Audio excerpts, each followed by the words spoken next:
छिंदवाड़ा जिले के परासिया ब्लॉक में पिछले 20 दिन में 6 बच्चों की मौत किडनी फेल होने से हुई और इसीलिए हम ग्राउंड जीरो पर इन्वेस्टिगेट कर रहे हैं कि आखिर उन परिजनों का क्या कहना है, कौन सी जो सिरप है जिसे यहां पर प्रतिबंधित किया है उसमें ऐसा क्या था। इन सब पहलुओं पर तो इन्वेस्टिगेट कर ही रहे हैं, लेकिन इस दौरान एक 2 साल की बच्ची श्रेया यादव, उसकी भी मौत किडनी फेल होने से हुई है। हम बात करते हैं उसके परिवार के लोगों से। ये उसका घर है, माँ बाप हैं। आप बताइए, आपकी बेटी कब बीमार हुई थी? 14 तारीख। 14 को। क्या बुखार हुआ था? हाँ, बुखार था। फिर कहाँ दिखाया था आपने? हमने ये सरकारी में दिखाया पहले, फिर प्राइवेट पे दिखाया, फिर उसके बाद यानी कि सोनी के पास ले गए। उसने क्या पता नहीं बताया भी नहीं, बीमारी काहे के कारण खत्म हो गई। तो जो दवा दी गई, उन दवाओं के बाद बच्ची के व्यवहार में कुछ परिवर्तन आया था? नहीं आया। नहीं। मतलब बीमारी रही सही नहीं हुई? बीमारी सही नहीं हुई। और बीमारी बढ़ती गई क्या? बढ़ती गई, थोड़ा सा बढ़ती गई, तो फिर वो खत्म ही हो गई। पोस्टमार्टम कराया था? नहीं करे हमने। आपकी बेटी थी श्रेया? हाँ। तो बुखार आया, फिर डॉक्टर को दिखाया, तो दवा देने से कुछ सुधार हुआ था? नहीं हुआ, कुछ सुधार नहीं हुआ दवा देने से, बिगड़ती गई और हालत। अच्छा, तो जो अब आप पढ़ते होंगे, देखते होंगे, जो खबर आ रही है, जो स्वास्थ्य विभाग और 2 सिरप जो है उसे प्रतिबंधित किया है, तो आपको लगता है वो जो दवा में कुछ गड़बड़ी थी जिस वजह से बच्चे की मौत हुई? शायद ऐसे ही कुछ रहा होगा। देखिए, परिवार के लोग बहुत ज्यादा चूंकि एजुकेटेड नहीं है, लेकिन इनका यही कहना है कि जो दवाएं दी उससे बच्चे की हालत में सुधार नहीं हुआ, बल्कि तबीयत बिगड़ती गई और इस वजह से ही अब ये लोग चाहते हैं कि न्याय हो। अच्छा बताइए, अब डॉक्टर के पास जाने से कुछ डर लगता है कि कहीं दूसरी बच्ची उसके साथ भी ऐसा ना? डर लगता है सर। हाँ, कि गलत दवा ना कोई दे दे। डर लगता है थोड़ा। तो आप बताइए, डर लगता है क्या? कोई आपको किसी तरह की शंका डॉक्टर के पास जाने में? डर लगता है जाने में, बच्चे को ले जाने में अब डॉक्टर के पास। दवा में मिलावट की बातें जो आ रही हैं उसको लेके आप दहशत में रहते हैं? हाँ, उससे अच्छा सरकारी वो मतलब आयुर्वेदिक दवाई सही हुई। एलोपैथिक से अच्छा आयुर्वेदिक? हाँ, और क्या।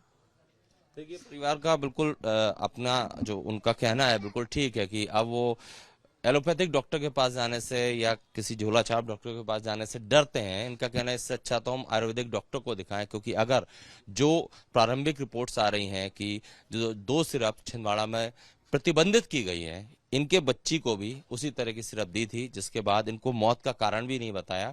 परिवार दहशत में है और इनका भी ये बाकी 2 परिवारों की तरह यही कहना है कि इन सबको न्याय चाहिए और इन मौतों का जिम्मेदार कौन है उस पर सख्त कार्रवाई होना चाहिए। कोल्ड्रिफ और नेक्स्ट्रॉस, ये 2 कफ सिरप जो हैं, इनकी भूमिका परासिया ब्लॉक में हुई मौतों के पीछे बताई जा रही है। हालांकि अभी रिपोर्ट नहीं आई है, लेकिन हम जब इन्वेस्टिगेशन करने निकले हैं तो तीनों परिवारों ने कोल्ड्रिफ कफ सिरप पिलाई, डॉक्टरों ने लिखी, इसके बाद उन्होंने लेकर उसे पिलाया, जिसके बाद इन्फेक्शन बढ़ा और बच्चों की मौत हुई। परासिया ब्लॉक में ही एक मेडिकल स्टोर है, जहां पर हम जो स्टोर के संचालक हैं उनसे बात करेंगे, जानेंगे कि उनके यहाँ वो दवा है या नहीं।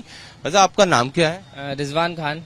रिजवान जी, ये बताइए, ये 2 कफ सिरप बैन की हैं, कोल्ड्रिफ और नेक्स्ट्रॉस, हमें आदेश आया है अभी हमारे औषधि विक्रेता संघ से कि इस दवाओं को अगर आपके पास स्टॉक है तो उसे वापस कर दिया जाए तुरंत, और अगर इस तरीके के कोई पर्चे में आते हैं तो उसकी जानकारी ब्लॉक मेडिकल ऑफिसर को दें और ड्रग इंस्पेक्टर को दें और हमें संघ को भी दें। लेकिन अभी जो हमारे औषधि विक्रेता संघ का जो निर्णय आया है, तो सभी पूरे जिले में जितने भी स्टॉक थे कोल्ड्रिफ और नेक्स्ट्रा डीएस के, उसे तत्काल वापस कर दिया गया है उस स्टॉकिस्ट को। और पूरी तरह आपके ये मेडिकल स्टोर में है ये कोल्ड्रिफ और नेक्स्ट्रॉस? नहीं, ये अभी तक के तो पर्चा आया नहीं हमारे पास, तो हमने बुलवाया नहीं। जब तक कि हमारे पास कोई दवा का पर्चा नहीं आता तो हम पहले से कुछ भी दवा नहीं बुलवाते। परासिया में जो 6 बच्चों की मौत हुई, आप तो मेडिकल स्टोर चलाते हैं, आपको जानकारी होगी, तो कई पर्चे हमने देखे जिसमें कोल्ड्रिफ जो सिरप है वो लिखी गई, तो वो किसने लिखी और वो आपके स्टोर पर नहीं है, बाकी स्टोरों पर भी नहीं है क्या? देखिए, अभी मैं ये कह तो नहीं सकता कि वो किसने लिखी है, लेकिन जहाँ पे भी वो पर्चे जा रहे हैं तो वो स्टॉकिस्ट उसको बुलाता है, वो रिटेलर उसको बुलाता है दवा उपलब्धता के लिए, क्योंकि ये इलाज के लिए महत्वपूर्ण रहती है। जो भी दवाएं रहती है, जो डॉक्टर लिखते हैं उनके पास पर्चे जाते हैं तो वो बुलवाते हैं। अभी तक के इस तरीके का मेरे पास तो पर्चा नहीं आया, लेकिन हाँ, औषधि विक्रेता संघ का ये हमारे पास अभी व्हाट्सएप में और कॉल के माध्यम से भी बताया गया कि इस तरीके के 2 सिरप अगर आपके पास हैं तो वो तुरंत वापस कर दिए जाएं, और अगर इस तरीके से कोई पर्चा आता है तो इसकी जानकारी ड्रग इंस्पेक्टर को और हमारे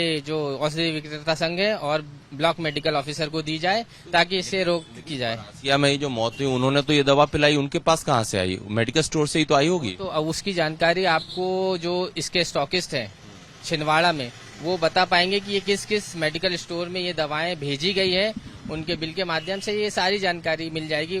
पर अभी फिलहाल तो इस पर रोक लगी हुई है, कलेक्टर महोदय के भी आदेश निकले हुए हैं कि इसकी जांच चल रही है, तो इसको ना बेचा जाए। तो हमने पूरी तरीके से पर्चे देखे, कोई सोनी है और कोई सिद्दीकी है डॉक्टर, इन्होंने ये दवाएं लिखी हैं। वो तो अब आप बता सकते हैं, मैंने तो अभी पर्चा देखा नहीं है, फिर भी आपने देखा हो तो लिखा होगा, लेकिन मैंने अभी ऐसा आप लोग को जानकारी रहती है दवा के कंटेंट देख के कि इसमें कुछ गड़बड़ हो सकती है? नहीं, दवा के अभी तक के तो आया नहीं, लेकिन बाकी जो दवाएं हैं कुछ अभी गवर्नमेंट ने भी बैन किया हुआ था, कुछ सिरप्स को, कुछ फॉर्मूले को, तो वो पूरी तरीके से मार्केट से हटा दिए गए थे। लेकिन अभी एक नया मामला आया है यहाँ पर, तो भय का माहौल है। और जिस तरीके से कलेक्टर महोदय का आदेश था कि इस दवाओं को पूर्ण तरह प्रतिबंध किया जाए क्योंकि इसकी जांच चल रही है, तो हमारे औषधि विक्रेता संघ ने इस पूरी दोनों जो सिरप है कोल्ड्रिफ और नेक्स्ट्रा डीएस, इसका बहिष्कार किया हुआ है। इसको वापस कर दिया गया है जब तक कि जांच नहीं होती है, और अगर आगामी आदेश हमें इसका आता है तब तक के कोई भी मेडिकल स्टोर और कोई भी दवा संचालक इसको बेचने से पूर्णतः वर्जित करता है। देखिए, बड़ी बात इन्होंने कही, दवा जो 2 कप सिरप हैं उनको किसी भी मेडिकल स्टोर पर नहीं बेचा जा रहा है। अगर किसी पे स्टॉक है तो वो भी फूड डिपार्टमेंट को भेजा जा रहा है। और दहशत का माहौल है लोगों के मन में, क्योंकि अगर दवा पिलाने से ही जान बचने की अगर जाने लगे तो लोगों में डर जायज है। और मेडिकल स्टोर संचालक भी बता रहे हैं कि अब वो और जागरूक तरीके से पहले पर्चा देखते हैं, बिना डिस्क्रिप्शन के कोई दवा किसी को नहीं दे रहे हैं। कैमरामैन संजय अंकिल के साथ Satyaved Singh, Republic Media Network, Chhindwara.